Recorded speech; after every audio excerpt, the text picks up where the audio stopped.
네, 할 말을 한다. 익산의 쓴소리 김영근 전 의원, 군산의 정보통 박재만 전 의원과 함께하죠. 두 분 어서 오세요. 네, 안녕하세요. 반갑습니다. 네.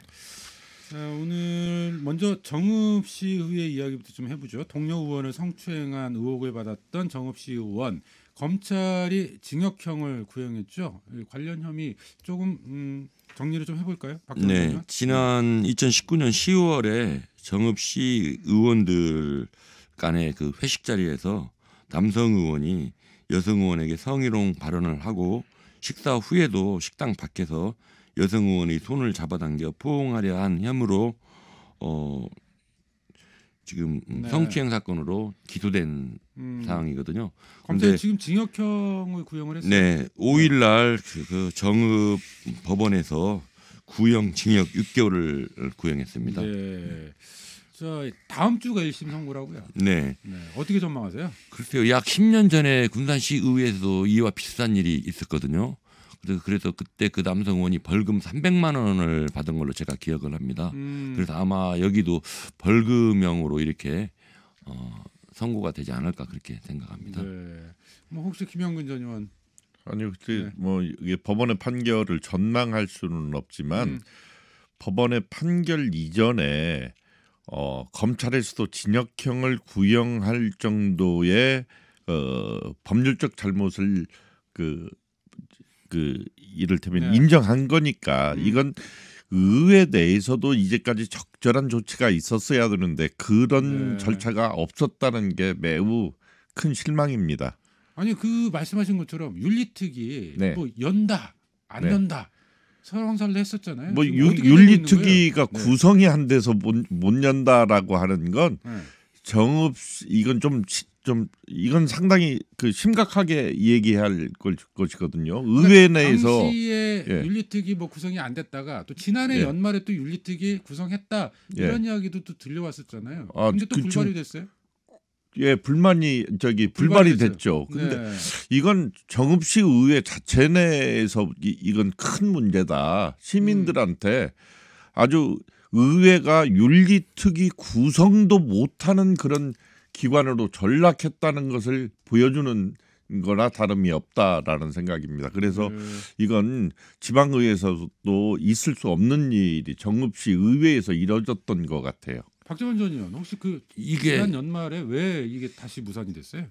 글쎄요. 그 남성 의원이 허위 사실이라고 그렇게 주장을 하고 있고 네. 사실 그 의회가 대다수가 남성 의원들이거든요.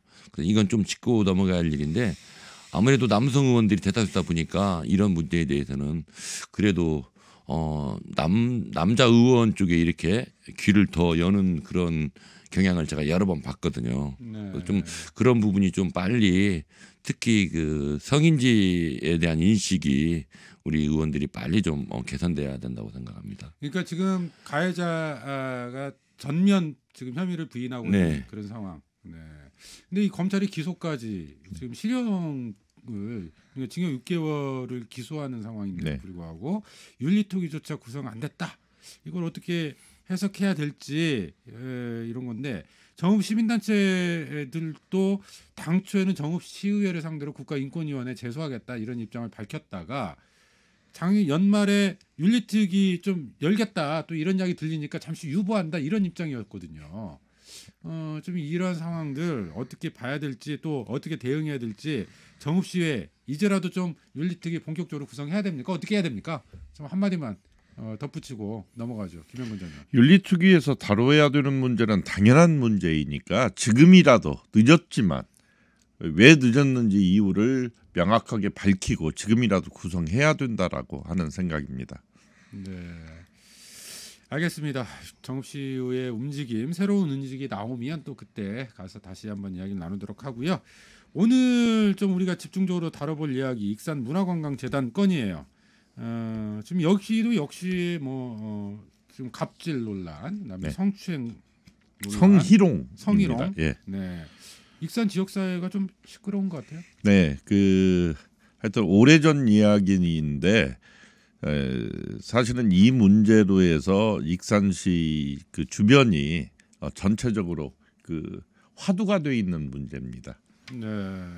이게 지금 정확하게 그 관련해서 저희가 이제 뭐 이전에 인터뷰를 하긴 했습니다만 사건 개요에 대해서 좀 간략하게 정리를 하고 나서 마저 이야기를 좀 해야 될 것 같아요.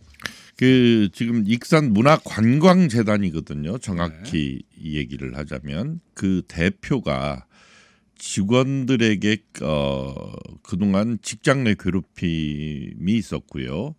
또 남자이면서 남자에게 그 남자 직원에게 성희롱을 했다라고 해서 이 직원들이 고용노동부에 진정한 결과 고용노동부에서 성희롱과 직장 괴롭힘으로 결과가 나왔습니다. 그래서 그 결과를 익산 문화관광재단에다가 통보를 했고요. 거기에 네. 대한 적절한 조치, 그러니까 성희롱에 대해서는 징계를 하고 또 직장 내 괴롭힘에 대해서는 거기에 맞는 그 조치를 하라고 하는 그런 그 결과를 통보를 한 데까지 지금 현재 진행이 돼 있습니다. 근데 이게 어디에서 나온 고용노동부입니다. 고용노동부에서 예.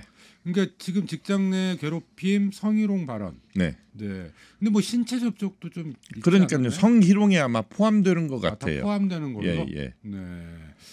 알겠습니다. 좀 그런 상황에서 청에서 예, 고용노동부라고 하죠. 고용노동부에서 네. 그런 결과를 지금 발표를 했고요. 네. 자, 이런 상황에서 지금 우리가 따져봐야 될 게 익산 문화관광재단이라고 하는 조직이 좀 특수한 조직이잖아요. 네. 그 성격. 이를테면은 문화관광재단은 최초에는 익산 문화재단으로 출범을 했습니다. 그렇게 출범을 해서요. 소위 지역과 시민들의 자율적인 문화예술 활동을 지속적으로 지원하겠다라고 하는 그런 그 설립 배경이 있는데 현재 대표가 취임하면서 문화관광재단으로 명칭을 바꿨죠. 그래서 현재는 문화부를 이끄는 업무 그리고 관광부를 이끄는 업무로 그 부로 이렇게 나누어서 그 일을 하고 있습니다. 네. 이게 그러면 그러니까 익산시 출연재단? 네. 이렇게 성격이? 네. 출연재단이죠.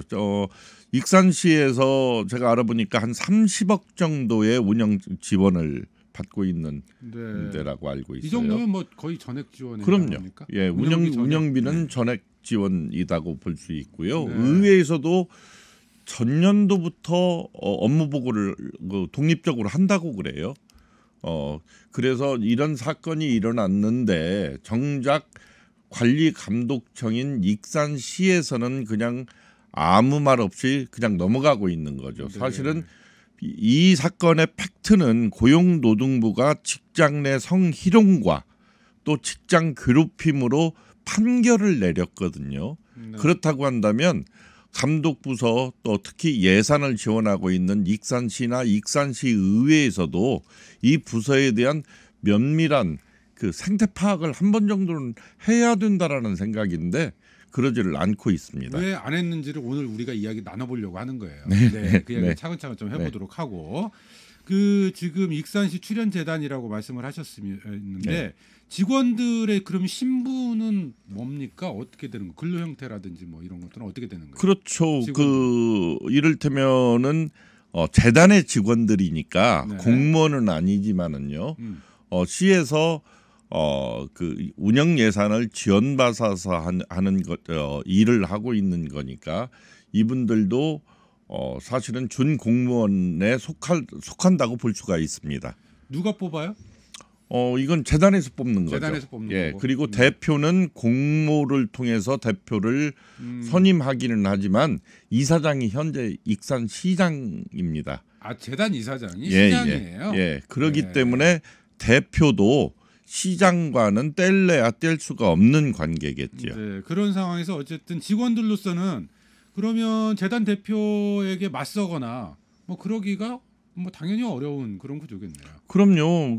왜냐하면은 우리가 어떤 조직이든 다 이게 성과 평가는 있는 거고 소위 근무 평정 그 근무 평정을 하지 않습니까? 그러면은 대표가 근무 평정 최종적으로 확인자가 되겠죠. 그러니까 이게 뭐 공무원 신분은 아닌 거잖아요. 네, 공무원 신분은 아닙니다. 이러지는 아는 아니죠. 거죠? 이를테면은 지금 제가 정확히는 잘 모르겠지만 지방공사 성격을 띠고 있겠죠. 예. 지방공사 성격을. 여기서 그러니까 대표가 마음대로 뭐 예를 들어 직원을 그러니까 자르거나 뭐 이런 것들도 가능합니까? 근무 평정이 최하위를 연속으로 받게 된다면은 네. 자동으로 퇴사해야 된다는. 퇴사도 가능하고. 예. 네. 그렇군요. 인사위원회를 열어서 퇴사는 가능한 걸로 알고 있습니다. 인사위원회를 그 집에서. 거쳐야 되긴 하지만 형식적으로라도. 네. 근데 그런 상황에서 어쨌든 이러한 조직 구조에서 대표이사에 의한 직원에 대한 뭐 괴롭힘, 뭐 성희롱 발언, 성희롱 이런 것들이 이제 진정이 되면서 일부 직원이 피해자가 노동지청에 진정을 냈고 네. 고용노동부에서 최종적으로 네. 그런 앞서 김영근 네. 전 의원께서 정리해주신 내용의 결과를 발표를 했어요. 네. 그러니까 사실상 성추행, 성희롱 뭐 인정을 한 건데 성희롱을 인정을 했습니다. 성희롱을 성추행이 인정한 아니고요. 건데. 예. 네. 자, 그런데 이 문제는 이제 우리가 짚어봐야 될 게 익산시나 재단 차원에서의 대응이에요. 네. 먼저 재단 차원에서의 대응. 시민단체가 뭐 성명까지 냈는데 네. 재단 차원에서 뭐 관련한 징계 이런 결과들이 좀 징계도 있었습니다. 네. 그 고용노동부의 결과는요. 조사 결과는 직장 내 성희롱 관련해서는 징계 등 조치를 하고 이걸 보고해라. 라고 하는 그런 조치가 나왔고요. 네. 직장 괴롭힘에 대해서도 여기에 대한 재발 방지 계획이나 교육 등 두 가지 중에 한 가지를 택일해서 하고 이것을 갖다가 따로 보고해라라고 했는데 네. 이사회에서는 견책으로 결정을 징계를 했습니다. 견책이요? 예. 사실은 경징계죠. 우리가 견책은 통상적으로 경징계에 들어가니까요. 네. 예, 그렇게 하고 지금 뭐 자세한 내막은 잘 모르겠지만 언론상에 나온 것은 대표가 입장문을 발표를 했습니다. 그러니까 본인의 어느 정도 잘못을 인정을 하고 시민들께 송구하고 직장 내에서도 직원들 마음을 헤아리지 못한 것 같다라고 하는 정도의 입장문을 낸 상태에 이르고 네. 있습니다. 견책이라는 게 통상적으로 징계 종류 중에서 그러니까 어느 정도 단계예요? 아주 견책보다 낮은 게 뭐 어떤 겁니까? 아주 낮은 단계죠. 네. 소위 뭐 심할서? 심할서? 예, 우리가 쉬운 얘기로 네. 심할서 정도의 징계. 그 정도 단계입니까? 예. 네. 자, 어쨌든 이렇게 경징계, 그야말로 경징계네요. 네. 예, 경징계죠. 사실은 성희롱은 음. 반사회적 행위거든요. 네. 예, 그렇기 때문에 이건 조금 더 무겁게 다뤄야 되고 또 고용노동부에서도 이 문제에 따라서는 취업 규칙에 따른 징계 등의 조치를 하라고 명했습니다. 예? 네. 사실은 고용노동부에서 명한 거죠. 그렇다고 한다면 이사회에서 이걸 좀 적절하게 논의를 하고 물론 뭐 소명도 있었겠지만 네. 논의를 하고 좀 더 신중한 징계를 했어야 됨에도 불구하고 네. 사실은 너무 솜방망이 처벌을 한 것 아니냐라고 하는 그런 네. 그러면 예. 이유를 분석을 해보죠. 왜 이렇게 네. 경징계를 내렸는지. 이게 재단에서. 구조적으로 제가 볼 때는요. 네. 시 산하에서 기관이고 오신 게 시에서 예산을 이렇게 다 대주는 거기 때문에 네. 보통 보면은 이사장은 그 지역의 시장인데 대표는 또 단체장하고 가깝거나 선거 때 도와준 사람들이 많이 또 이렇게 낙하산식으로 가거든요. 네. 사실 문화관광재단이라면 문화와 관광에 전문가가 가야 되는데 통상적으로 이렇게 좀 단체장하고 가까운 사람들이 가다 보니까 공무원들조차도 단체장하고 가깝다 보니까 예를 들어서 함부로 예를 들어서 네. 함부로 어떻게 뭐 징계나 그런 걸 하기도 좀 어려운 입장이고 직원들 또한 어떻게 보면 단체장 측근이다 보니까 좀 함부로 이렇게 이의제기나 그런 걸 하기에 굉장히 곤란한 구조적인 문제들이 있는 걸로 일단 좀. 재단 내에서 이런 징계가 이루어지려면 뭐 징계위원회 이런 게 꾸려지는 거 이제 아닌가요? 이사회에서 징계 결정을 한 이사회에서. 것 같아요. 네. 근데 이사회가 총 14인으로 구성이 돼 있습니다.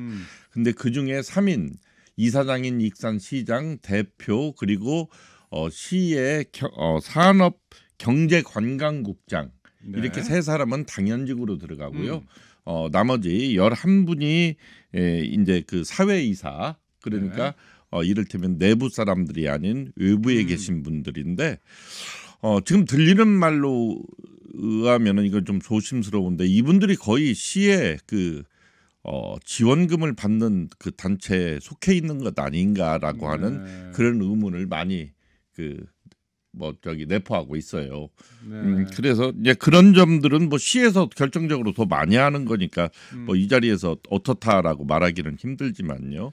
어쨌든 이사 구성 과정에서도 익산시의 영향력이 미치는 거고. 네. 네. 그러면 재단의 경징계는 익산시의 의지다. 이렇게 좀 평가할 수 있는 거예요. 방관하고 있다. 의지라기보다는 방관하고 있다라는 문제죠. 왜 그러냐면은요. 사실은 회사의 대표, 직원들의 잘못은 회사의 대표가 책임져야 하지만 대표의 잘못은 이사장인 현 시장이 책임져야 되거든요. 그렇다고 한다면 이 문제에 관해서 시장도 한 번 정도는 코멘트를 하고 넘어가야 되는데도 불구하고 그냥 입을 꽉 다물고 있는 이런 모습이 사실은 좋지 않은 모습이죠. 네. 재단은 그렇고 익산시 차원에서 뭐 별도의 조치를 취할 수는 없는 건가요? 네, 아니 취할 수 없는 건가가 아니라 당연히 취해야죠. 이런 문제가 있다고 한다면 어떤 조치가 가능한 거예요? 감사를 바로 들어가서 사실야를 파악을 하고 정확하게 거기에 대한 이렇게 징계나 처분을 해야 되는데 좀 전에 얘기한 것처럼 제가 볼 때는 지금 거기 문화관광재단 대표가 거기에 온 그 밖에 외부에 온 그 이사들이나 위원들도 역시 문화관광의 관계자들일 거예요. 문화나 관광 단체. 그러다 보면 그 대표 의중에 따라서 예산이 덜 가고 조금 가고 할 건데 제가 볼 때는 뭐 대표의 의중이 이거는 다 들어간 조치라고 볼 수밖에 없죠. 그러니까 익산시 차원에서 이게 지금 시민의 세금이 30억 매년 30억 정도가 들어가는 그런 공공재단이라고 말씀을 하셨잖아요. 그러면 여기에서 발생한 이런 이제 논란, 이런 문제가 발생을 했을 때 그럼 익산시는 당연히 해당 사안에 대해서 감사를 해야 되고 거기에 따라서 그 결과에 따라서 또 적절한 조치를 취해야 되는데 익산시 차원에서 아무런 조치가 취해지지 않았다.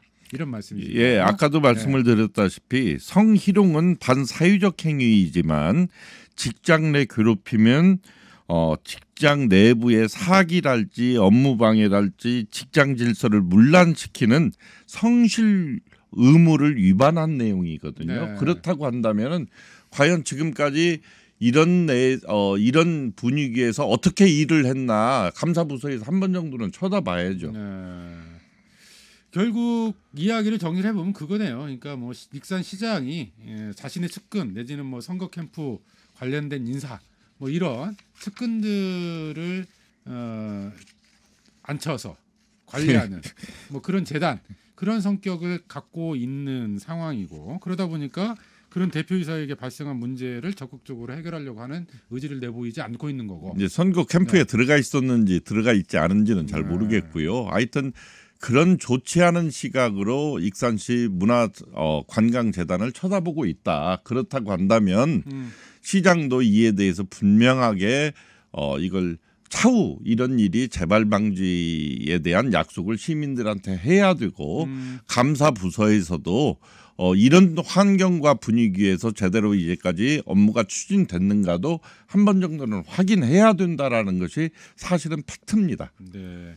그런 걸 안 하니까 이제 이런 의혹들이 의문을 표하는 것 같고요.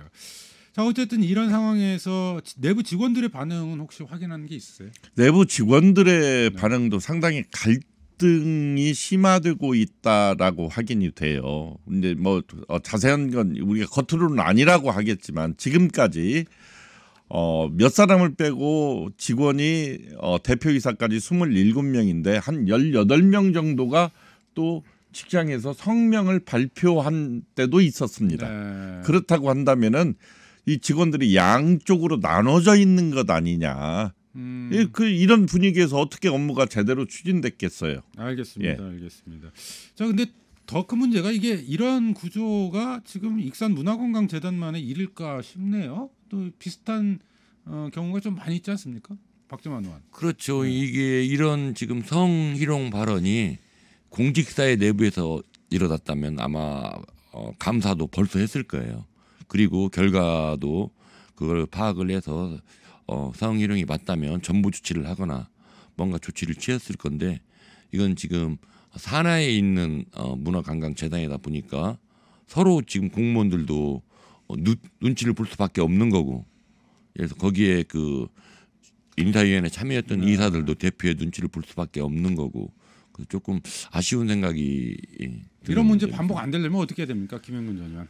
아니 저는 아까 제가 말씀드렸다시피 이사장인 시장이 이 문제에 대해서 다시는 이런 문제가 재발되지 않도록 책임지고 재단을 운영하겠다라는 약속이 분명히 있어야 된다라고 사과와 약속이 같이 있어야 되겠죠. 네, 저도 같은 생각인데요.